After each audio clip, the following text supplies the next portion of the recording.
Hello, everyone. My name is Kelly Yim, and I am president of PLS and supervising librarian at the New York Public Library.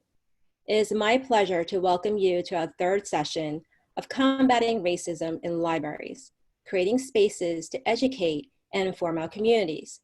Like Jeremy said, today's session is supported by PLS and ESRT. PLS is a public library section of the New York Library Association. It is dedicated to supporting public libraries and public library staff of New York State.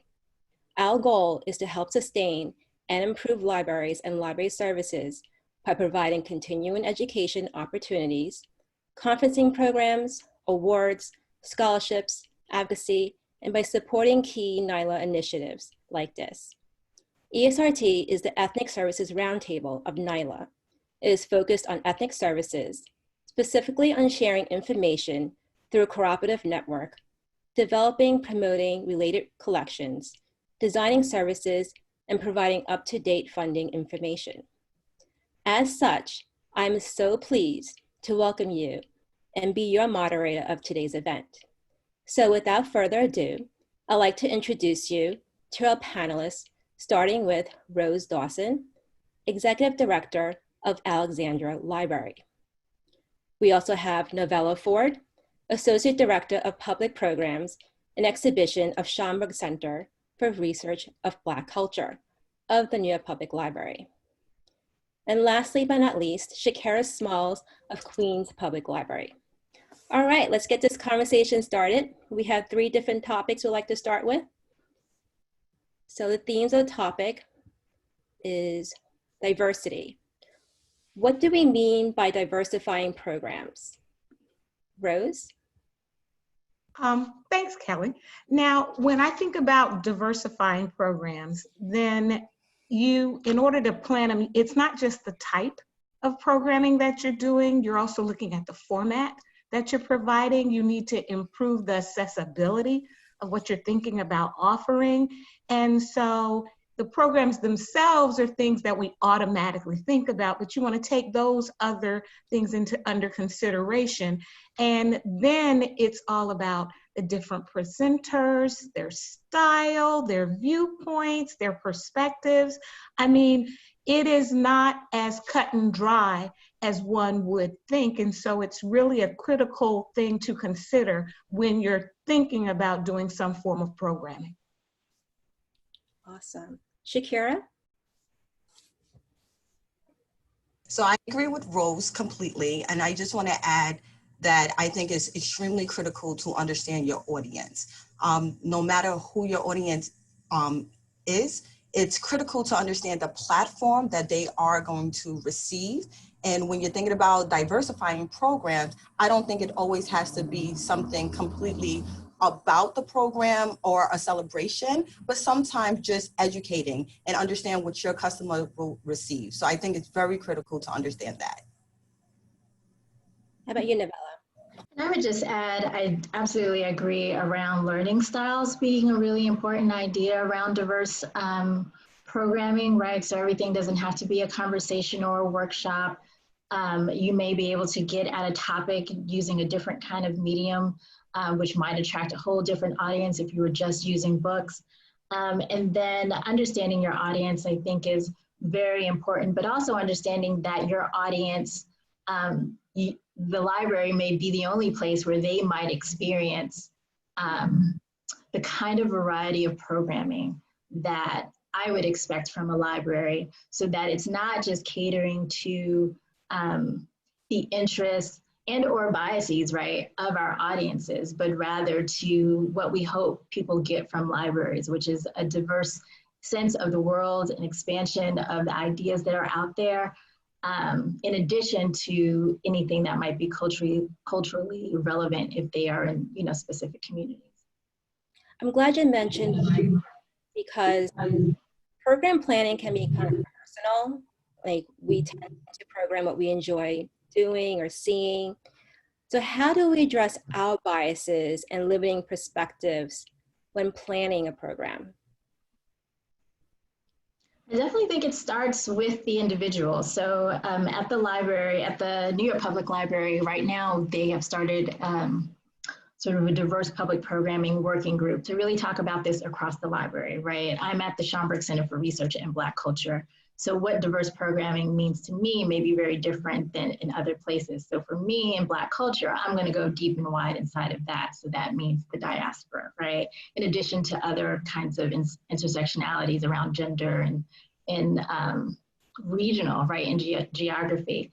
And so one of the things that I said to them was, it really matters what biases you bring to the work, right? How are you experiencing the world, right? What's your worldview? Because it does come into play in public programming, and I think for so long it hasn't been considered.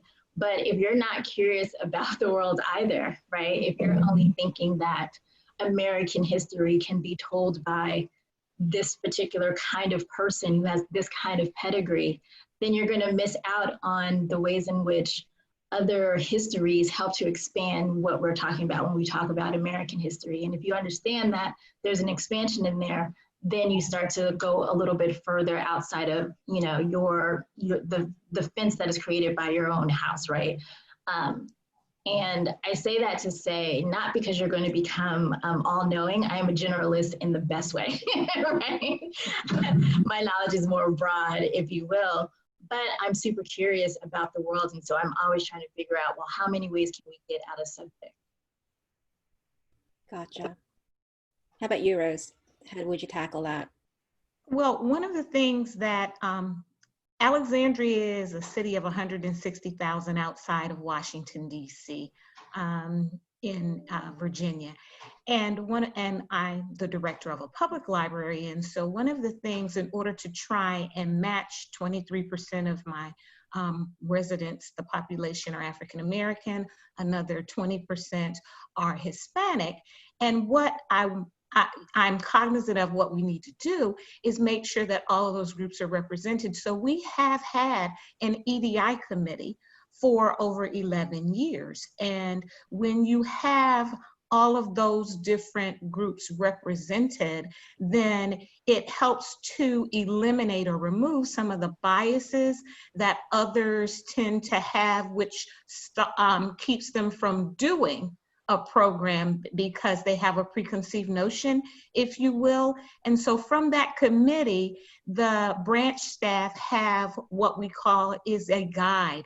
It's a guideline of first recognizing those federal holidays we celebrate. So if it's good enough to be a holiday, then we need to recognize it in some capacity, if you will. So if that's just a general display, that's fine. But then you have those annual events, and you don't want people to limit themselves to, you know, February being Black History Month and only talking about Dr. King in January, but you need to establish a foundation. And that's how you make sure that all of the staff recognize that you're going to want to do something throughout the year where this is concerned. And so you may start out with just doing it with January or February and moving on from there. As we've had this whole Confederate issue and discussion, you know, there are biases about not hearing that perspective or that voice.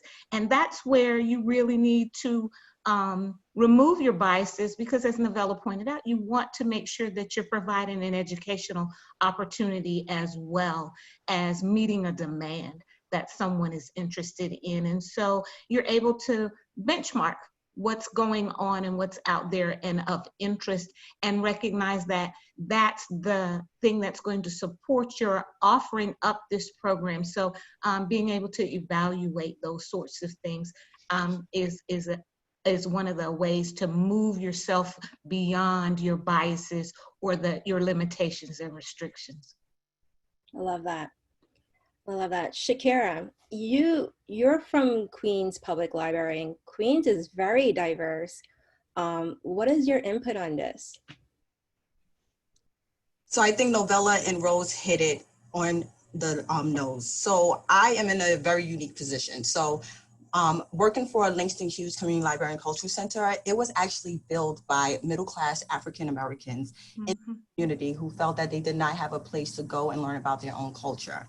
As a result, we actually became a part of Queens Public Library about 30 years later. So it has amazing roots of African American. However, in 2020, outside of these doors, there are 80% of Hispanics opposed to the African American and even more Blacks who migrated here, who in my challenge, or what I am working through, is being able to preserve the legacy of this particular library and its history, as well as cater to the Hispanics that are directly outside of the door. So it becomes a very interesting dynamic. And one of the things that Novella said is, Rose said that I want to highlight is that I've been very fortunate to have a very diverse staff. And she is 100% right. When you have representation, it absolutely matters. And it helps create and minimize, it helps understand different biases. We discuss this very, very frequently at Langston Hughes, and even more so on a larger organizational wise. We have also EDI trainings and recently formed a President's Council for Racial Equity. And both are tasked with being able to identify and have these conversations about different things that staff as well as customers are enduring. So having a diverse staff definitely to me is really critical to this. And, you know, just to highlight that we are also the Black Heritage Reference Center for Queens County, the Black Heritage Reference Center. So we have amazing literature about African slave narratives and different, obviously, Langston Hughes writings and many of the other amazing authors. But what's amazing to me is that it is led by a white curator. And that right there starts a bias when you walk into our library, because as soon as she introduces herself, she's introducing herself as the curator for the Black Heritage Reference Center. And no matter who you are, you have that slight thought, you know, back to microaggressions. This is, you know, what we're learning about and we're trying to overcome. So when you have that moment, you know, and then when she opens her mouth and knows her material like no one's business, you completely ignore it. So I like to think that as soon as you come into our doors, it starts right there when you see the face. And more importantly, our librarians are diverse. We have a Hispanic librarian, I'm a librarian. So I take so much pride in knowing that I've been fortunate to benefit from such a diverse team. So my task becomes a little less hard when I get to say, what do you think about this? You know, where can I find more material or resources? And I think it's critical that when we are planning these things and considering these things, we try our best to find someone who can provide the appropriate knowledge, the appropriate content to help guide us along the way. I love how you say that. And that is so true, is acknowledging that sometimes we lack something and having someone else come in and assist us. Do you think that is like one way for a library that maybe isn't so diverse to kind of overcome their biases and limited perspectives? Yes, I think that there's so many resources, and all the time I get approached by so many program presenters, and it's, you know, and there's just so many opportunities to find those people. I hope I'm answering your question, Kelly. Okay. So, you know, when I'm looking for different things, I actually don't want to jump too quickly, but one of the things that I think is really amazing is Facebook groups. You know, sometimes we go through, you know, Google research and we start doing, you know, the mundane work, but sometimes it's just going on Facebook groups and joining them and seeing what other people are doing. That's really helpful. And then just reaching out to that person to see if that person is willing, you know, to help you in your program planning and explaining to them. And more often than not, I have not found one person who can put me in the right direction or take me in that right direction. So I think it's out there. You just have to be willing to do, you know, a little bit of work and networking and conversation. Did I answer, Kelly? I'm just making sure. Okay. Thank I'd you. also add that you know, this is where partnerships with other organizations and community organizations, right? There might be really great partners in your community already that will help to sort of bridge, you know, the expertise gap, if you will, around a topic. And so sometimes engaging those organizations or those leaders adds, right? Like one, you're getting the benefit of a whole nother audience that may not know that, you know, your institution could be a resource to them, while also bringing this resource to the audiences that are already looking to you for programming. So I definitely think that's a key way of also, you know, decreasing that gap, is looking at other institutions that you can partner with. And whether or not they are like literally your partner, or they might also just be the resource to point you in the direction of where you should go, or where you could find speakers, or where you could find this or that. Because we have lots of in-house talent, but we can't forget that there's plenty of talent also outside in our community who often want to work with our institutions, right? They're trying to figure out a way for us to do that. And so not to forget those resources. That's awesome. Great point. Thank you. So I think we kind of all agree that there is importance in planning diverse cultural program offerings in our libraries. But what happens if you believe in that and you receive pushback from the community saying this isn't relevant, I don't know why you're doing this, or whatever? Like, what, Rose, like I think you planned a program that I remember you talking about in ALA, and you mentioned sometimes there'll be pushback.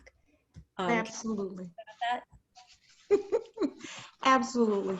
So Alexandria Library is very proud of the fact that the little known story of the 1939 library sit-in that occurred, it was the first library sit-in in the country. But like many of you, I never heard about this story until I came to work in Alexandria.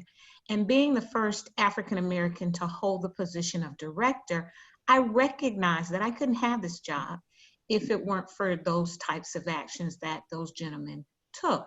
But so I took it on as a personal project to make sure that we got the message out, that this story was told. And one of the things that occurred was, as I was out in the community initially, and this was in the Black community, then I heard from this nice little older lady at a church, and she said, "Baby, you need to leave those people alone." And so I got where she was going with this, that it was history, and for her, she thought that it might need to stay in the past. And then as I explained to her why I thought it was relevant and a part of our present, and hopefully it's something that deserved to be made aware of, so people were made aware of for our future, she at least saw where I was coming from, and so it allowed others to feel more comfortable participating. And so yes, you're going to run into that even within your own groups. And it's just important that we recognize that libraries and the work that we do, we're in the job to educate, to inform, to allow people to explore and create. And so, you know, I should know my mission statement better than that, but basically those 4 terms are in there. And so that's the sort of thing that diverse programming does, and why it's critical and we should be pulling it off. Awesome. Awesome. Shakira, so you work with the Langston Hughes Center. How has your work helped new Americans be educated about Black culture and heritage in a positive way? So the great thing about my particular library is that, as I previously mentioned, it's a lot of Black culture within this library and Hispanic community outside.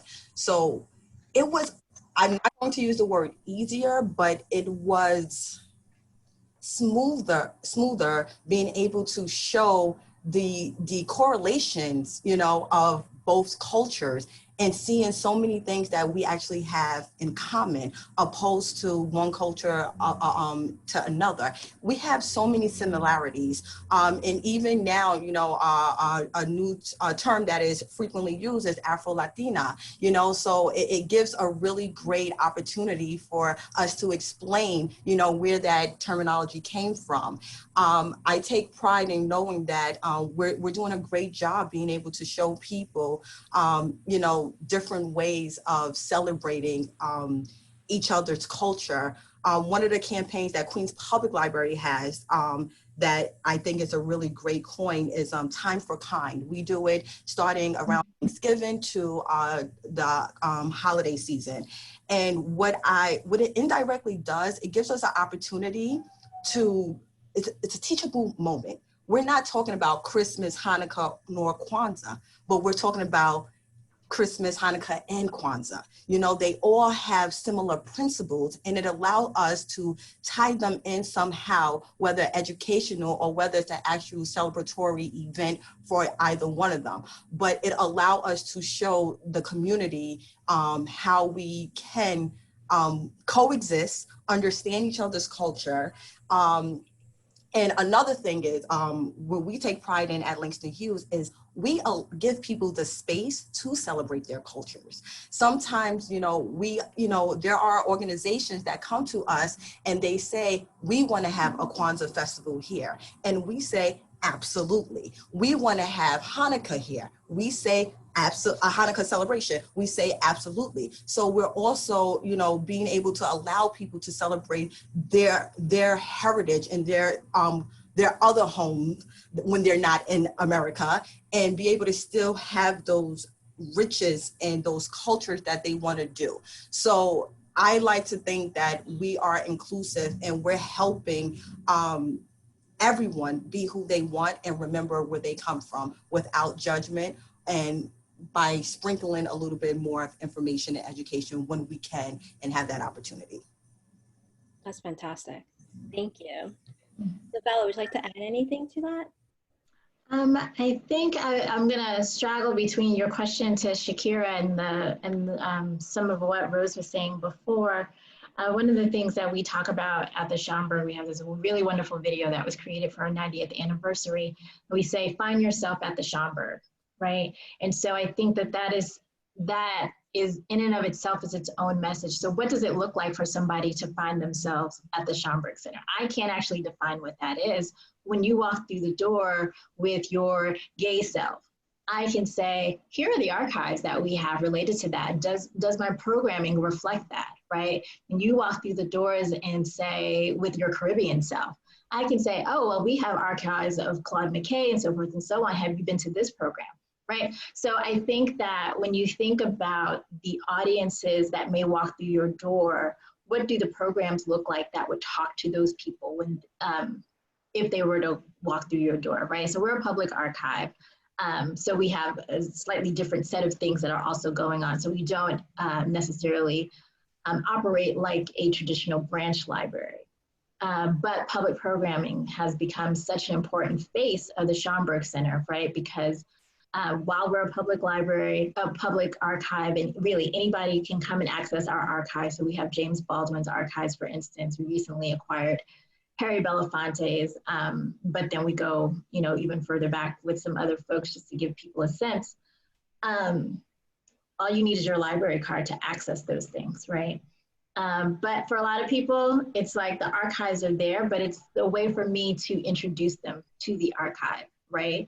And so I am looking at how many ways can I introduce you to Langston Hughes, right? He was a poet, right? But he also comes from this really interesting lineage of people out of Ohio, right? He was also a busboy. He also, you know, traveled on ships, right? So there are all these different angles that I can take to this one person that would help me connect with so many different groups of people who may find themselves in the Schomburg Center, right? And so I think that when you're thinking about diversity and the role that the institution can play, it is really about thinking what's the broadest sense of the audience that would come through? What kind of resources do we have, and how many audiences do they speak to, right? Because sometimes you might not be getting the audience that would benefit, right? That would absolutely enjoy the resources that you have access to, right? Or they might be underutilized in terms of resources because you're not figuring out a way of getting that audience to come through, right? Because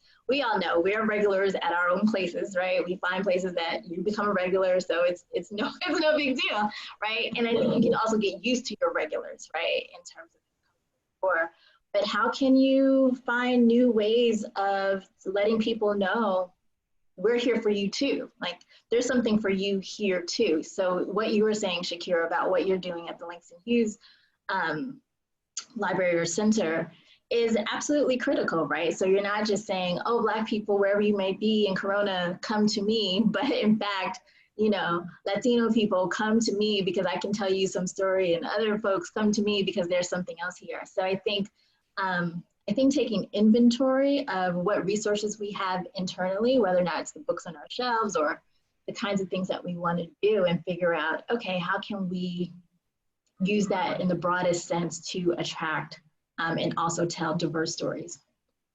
Awesome. I think that also leads us to discuss about not just about diversity, but becoming more inclusive. Because otherwise it feels like our diversity is just paying lip service when really we want to do more than that. Mm-hmm. And there are some that argue, and I think Rosie touched upon this, that confining to celebrate a certain group during a specific month of the year restricts the appreciation and or awareness of groups that really shouldn't be. Is it still relevant to celebrate and program for these months? Rose? Like I said earlier, I think that it allows folks for us to establish a foundation. So if you have a person who is uninformed or unaware, because everything else around them is celebrating that, there is nothing wrong with doing a program, a display during that time. The issue comes in when we only do it at that one designated time. And so that's the problem. So the adage of 365 days a year is when you need to recognize it is so true. And as more of our history becomes unveiled, folks realize that we're so embedded in the history, African Americans, as you know, the 1619 Project, we're all so embedded in that history that our history books failed to provide that information, that you're able to see that it's beyond just limiting it to once a month. I love when in the summer months, because Christmas shopping was the time in which people had their biggest sales. And so you would have these Christmas in July sales. And so if you think about it, it's the same concept. So I don't need you to limit me to a King program in January when he marched in August, he was assassinated. He won the Nobel Prize. There's so much more to Dr. King than that one day or that 1 month. And so if you look at it from that perspective with just an individual, imagine what you would uncover with a people. So we're well beyond that. But I can appreciate that for some of us, we need for them to dip their toe in the water.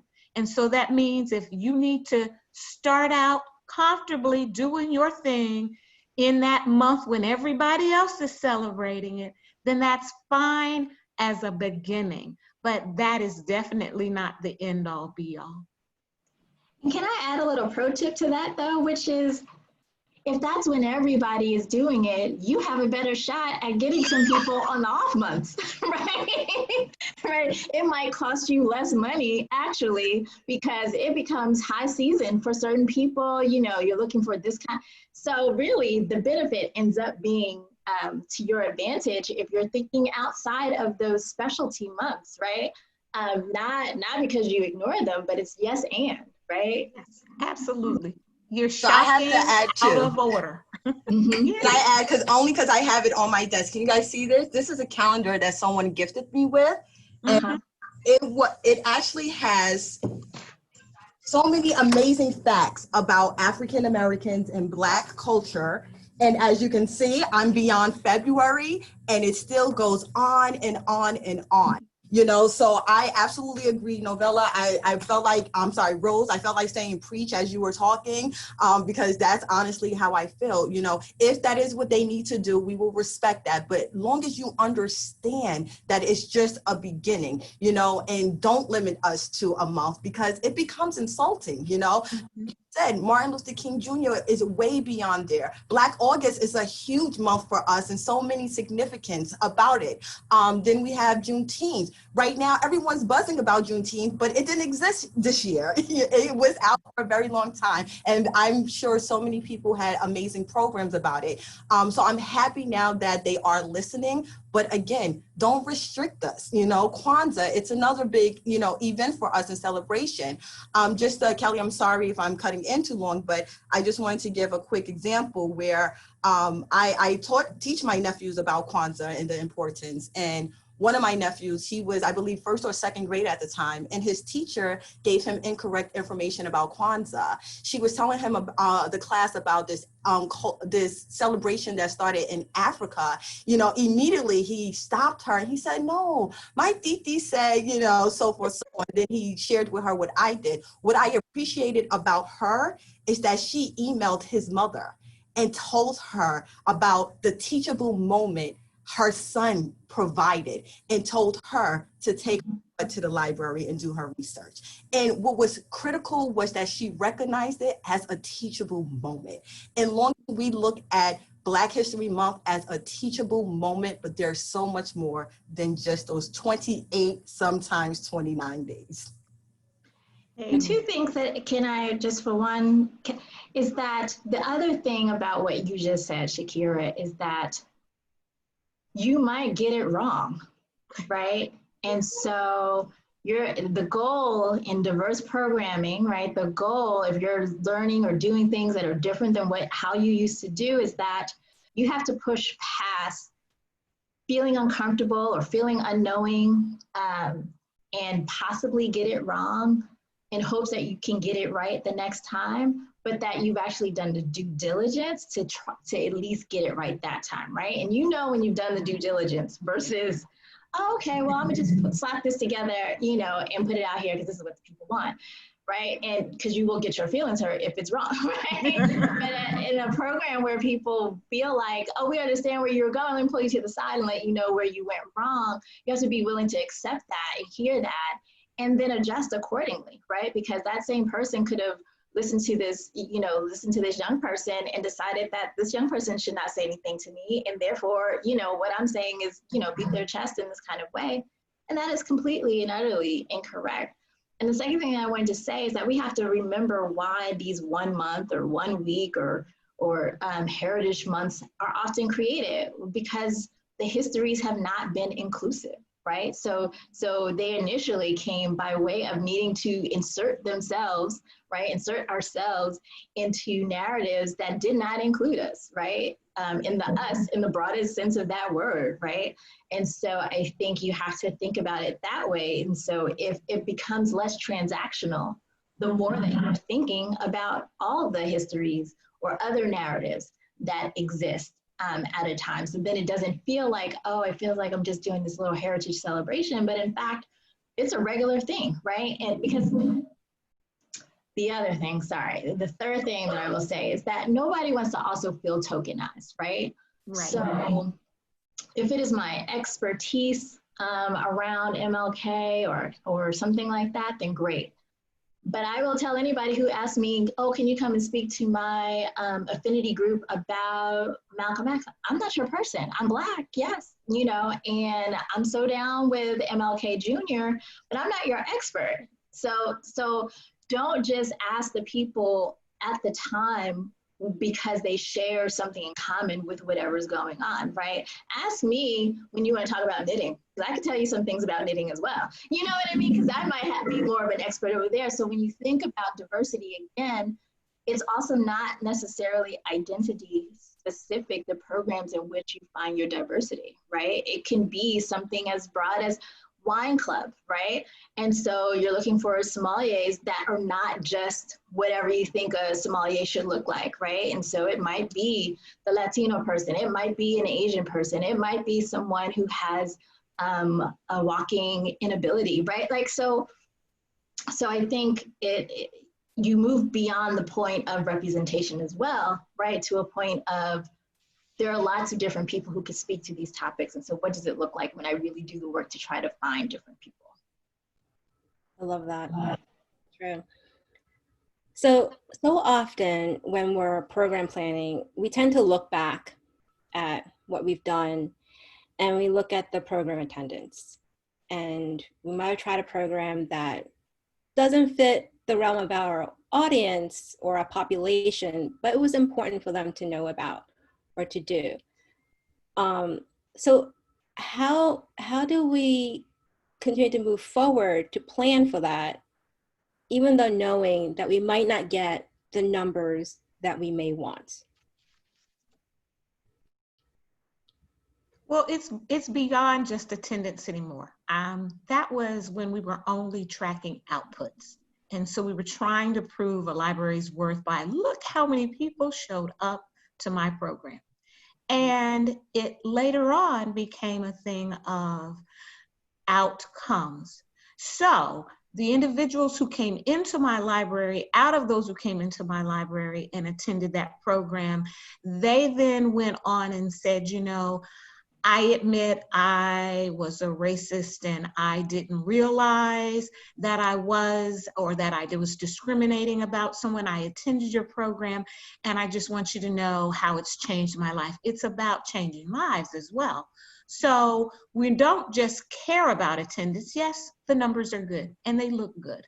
And so we do track them, but we also want to hear that outcome, that piece where it made a difference in somebody's life. The fact that folks said, oh, this was a really good program. You need to do more of those. And so we're also responding to demand. And I just think it has become more about the quality than the quantity. Would others like to add to that?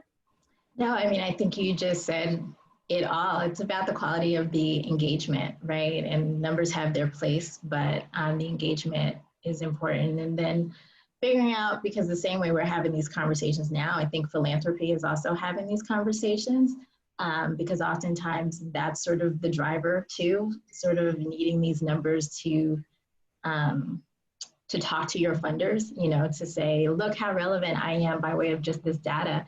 But it has always been, it's always shortchanged public programming if that's the only metric that you're going to use. So I think everything that you said, Rose, yes.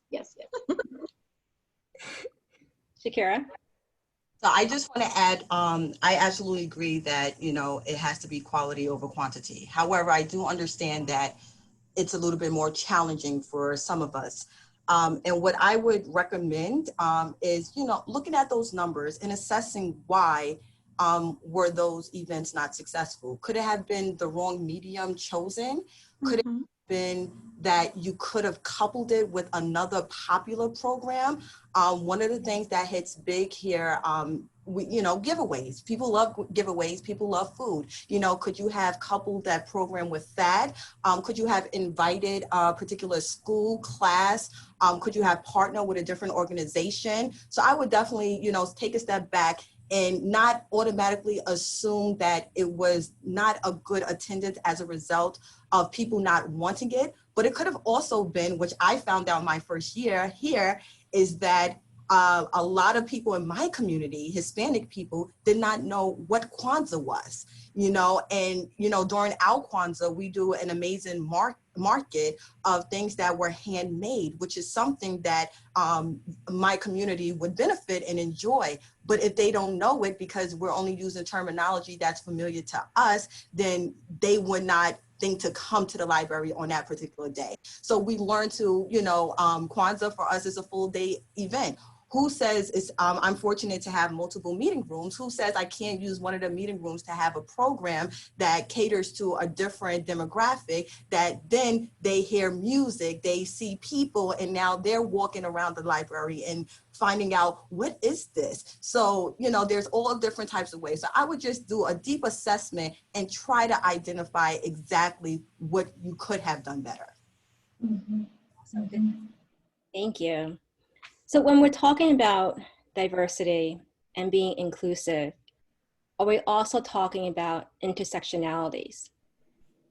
So if we are, then when we're program planning, how do we address intersectionalities? Novella? Yeah, I mean, I think that is what I'm talking about, at every turn whenever possible, right? When you get past representation, right? Then you start to see the other ways in which people bring insight to a topic, right? And I just don't think in this day and age, and it doesn't mean that you may not hit it every single program, right? But are you considering it? Are you thinking about it? Was it part of the consideration? Did you do your due diligence? What did it look like in the end, right? Because I do think intention matters, but how you go about it matters even more, right? So for instance, we did a program around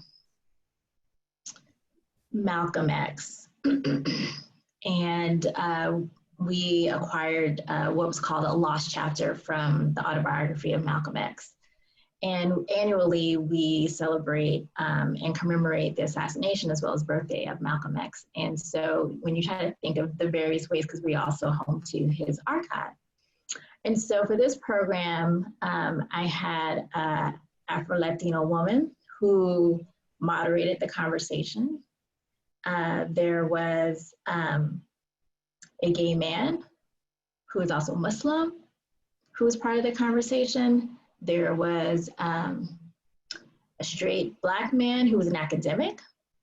And then there was an entrepreneur who was influenced by Malcolm X, who, when he was incarcerated, read the book, became an entrepreneur, started one of the first Black bookstores actually in the DMV area, right? And so no one would have thought necessarily to have an Afro-Latino woman who was very sort of identifiably Puerto Rican or Dominican, I can't recall actually, to moderate a conversation about Malcolm X, right? Like that is not what's at the top of people's head, right? That's not what's at the top of their mind. But I had conversations with her, so I knew how important Malcolm X was to her and to her own, how much he influenced, in that particular autobiography influenced her worldview, right? But then, someone may not think because he was Muslim and sort of the ways in which they talk about certain gender identities and sexuality, that that's somebody who would have anything worthwhile to say about Malcolm X. And of course and is like a leading scholar and has worked with folks on work that they've done around Malcolm X and others, right? And so you get those perspectives inside of there, right? So I didn't do a program about Malcolm X and homosexuality, right? Like that wasn't the topic. So that was the way in which I was gonna have this intersection. It was like, no, we're gonna talk about the influence of the autobiography of Malcolm X in today. And how does this new chapter give us any insight, right? Because all these perspectives matter, right? But I could have just had all straight Black male academics, and it would have been a very different conversation than the one that we had, right? So that's what I mean when I say, what are the various ways in which we can come at a topic, right? Without it being like, I'm trying to be representational and, I'm having this conversation here and this conversation, like let's drop the silos. and bring it all together. So I do think intersectionality is important. And like Rose was saying, you might do it a little bit at a time. You might just try to figure out, how can I get a man and a woman on the stage at the same time? But you know what I mean? Or you know, a non-gender conforming person alongside, you know. That is so true, Novella, because you find that in programming, you can make that happen, and it's nice when I mean, that sounds amazing what you just did, and it was successful, but you may not be able to bring them all together on the same panel. And you may not be able to make it all happen at the same time. And that is where, you know, we need to take a page out of what people do with the movies, where they had, you know, Sylvester Stallone created the Rambos, and he went from one, and the Rocky was it. Rocky 1, 2, 3, 4. I mean, and so we can do series, and so we can do them weekly, we can do them monthly, but that's another way of getting at those intersectionalities. And so that the folks, you know, I gotta admit, I go to church, and whatever the theme is, he says, we're on a series of, and he's able to then pull all of that together over a 6-week period. And so if you're not able to be as successful as Novella and pull it all together tightly, then you can make it be a series, or you can make this panel happen at a different time, so that you are intentional about making that happen. So you can be successful at doing it, but you really need to think it through. Awesome. Shakira, do you have anything to add to that? I think Rose said it perfectly. I recall a program I had called Girl Chat. We just sit down and we have some good old girl chat. And the very first one, I made sure that the panel was extremely diverse, as I thought. And then maybe a week before the actual program, I was having a conversation with a Black lesbian.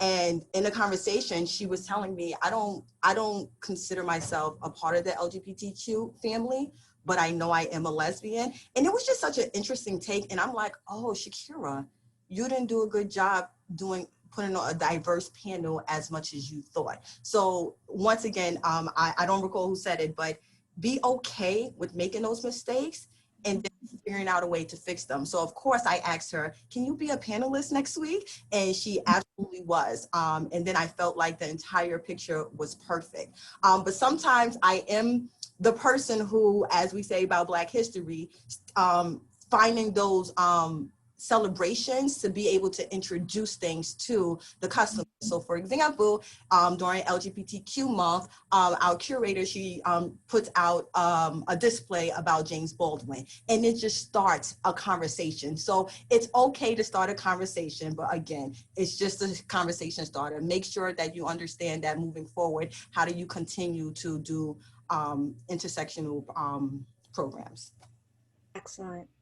Good You point. can use, if I can, you can use these as ways to teach yourself too, right? Like nothing that I'm saying is because I knew it all and I, you know, and so of course, like I am not sophisticated in sort of all of the new language around gender, right? But I use it as an opportunity. Well, if I'm not sophisticated, somebody else may not be either, right? So how do I get into that? So I think in the ways that we talked about earlier, like how do you deal with your biases? Like, how can you turn those into opportunities for programming inside of the work that you're doing as well? Because your audience, you know, you're not above the audience either, right? And so there's something that the audience may also learn that you're also trying to learn along the way.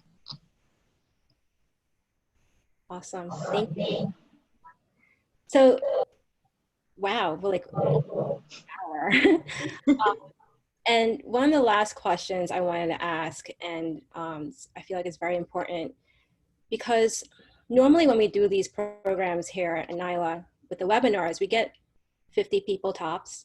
We have over 300 people registered for today's webinar, and we have others coming. What advice can you give to our participants that's watching right now? How can we do better as programmers? what resources or tips are out there to be available to help us think more mindfully in terms of DEI issues? I think when you start being present in the world, newspapers will tell, there's a way in which we ignore what's happening in the world by choice. And I just think that so much of the world is happening to us and around us.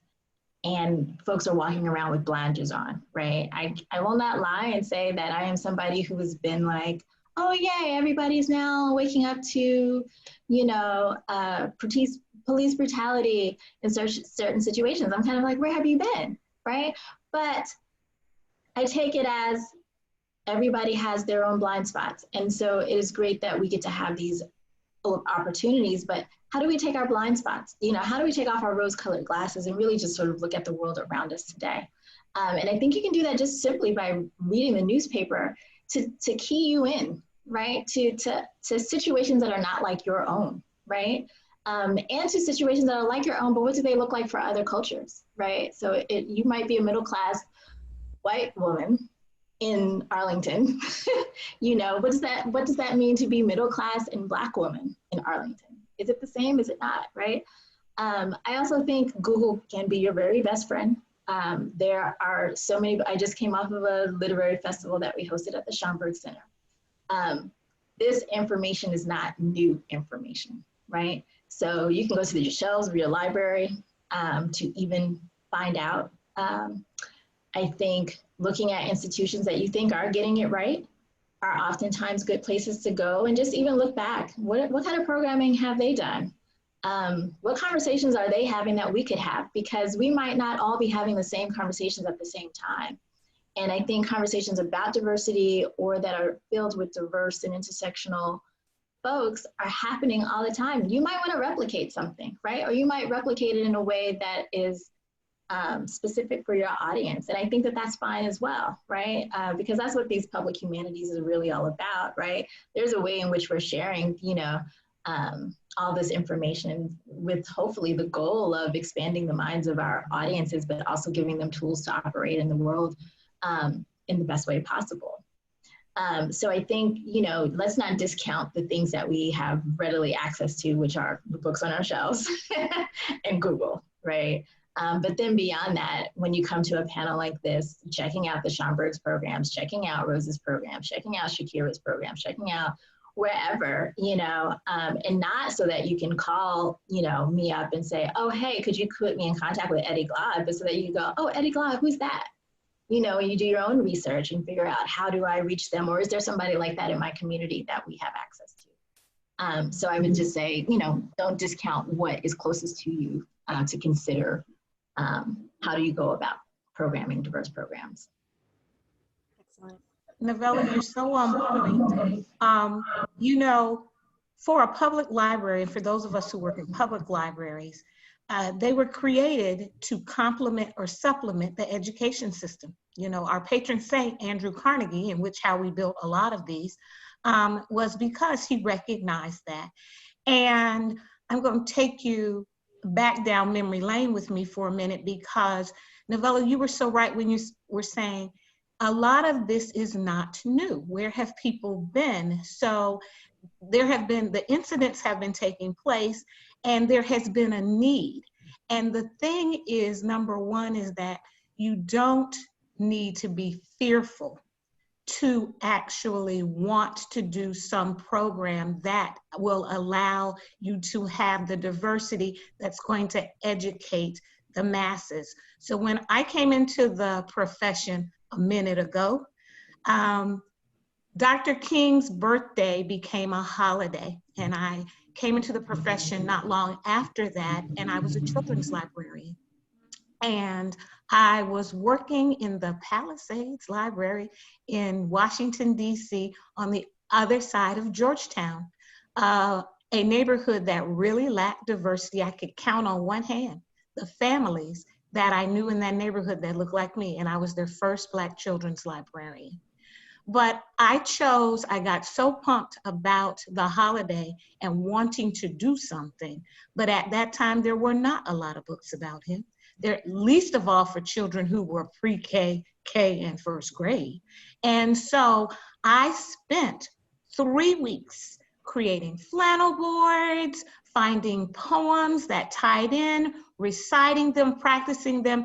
I got the staff on the circulation desk so excited about the program that I was doing as an outreach visit to the local school.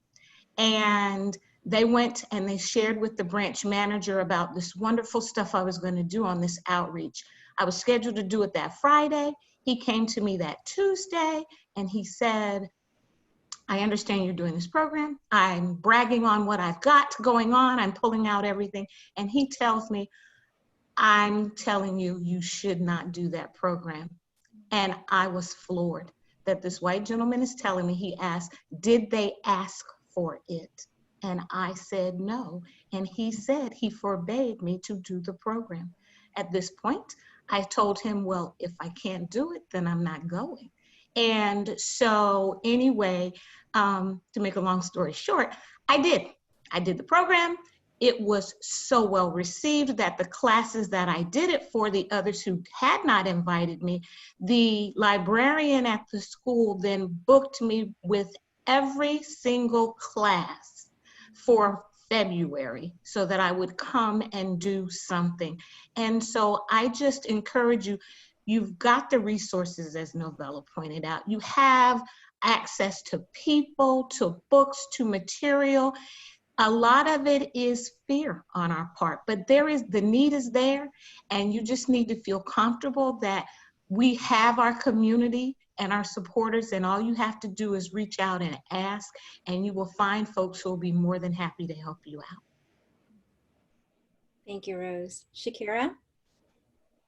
So I think they said it perfectly. I feel we are all in the profession of information, and we know how to access information. If we want the information, we know that we can literally go to that wonderful search engine and find it. I will tell you, my heart, I am 100% grassroots, and I agree with Rose. And I would definitely be participating in as many programs as I can. We're public libraries, you know, the majority of our services are free. So there's nothing stopping you from signing up. And especially now that we're in a remote world. So there are a lot of things that are virtual these days. So I encourage you to definitely check them out. And I have to use this opportunity as a plug, because if my curator is on and I don't mention this, she will yell at me. Every Tuesday, she has a program called Curators Coffee Chat. And what she does is she identifies a documentary, a docuseries, a biopic, whatever she feels is in her heart. And we really dive into Black culture. And we learn more and more about the evolution of slavery. I say evolution because today we're still in there. It's just now in different forms, whether mass incarceration or whatever. But we dive into these wonderful documentaries, whether it is I Am Not Your Negro by James Baldwin, or whether it is When They See Us, the docuseries about the Exonerated Five. We talk about it, and we always bring back to what Novella said, we've always been here. This is nothing new. So when we're watching all these wonderful pics and these documentaries, it's just heartbreaking, but they're all out there. And I'm sure the majority of us are librarians, so we know how to get access to what we need to get access for. So I encourage you to do what you need to do to find the resources you need. Thank you. I try not to do these programs without making a book recommendation. So I am going to recommend Patrisse Cullors' When They Call You a Terrorist, a Black Lives Matter memoir. So she has released a YA edition, which is basically this book. So it's not rewritten, but she has added discussion questions. She has added images from her journal that help to inform this book. And when I tell you, it is gorgeous. It is gorgeously written. It is written from a place of love. It gives you sort of an insider's look at what what was she bringing to this conversation around creating and helping to co-found Black Lives Matter. And I think in this moment, if somebody were to ask me what's a book to recommend, I highly recommend this. And now that there's a YA edition, there's a way that people can have intergenerational conversations. And we did a program with her, all of our programs mostly.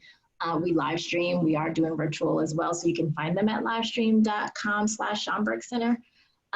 But she does a lot of talks. And so now that we're in this virtual space, I think that there are probably so many more people that you can have access to because you don't have to bring them in. So take advantage of this virtual space. Fantastic. Thank you, ladies, for the wonderful hour. We've all learned a lot today. We really appreciate all that you're doing. So thank you. Thank you, Kelly, for the invitation. Yes, thank you.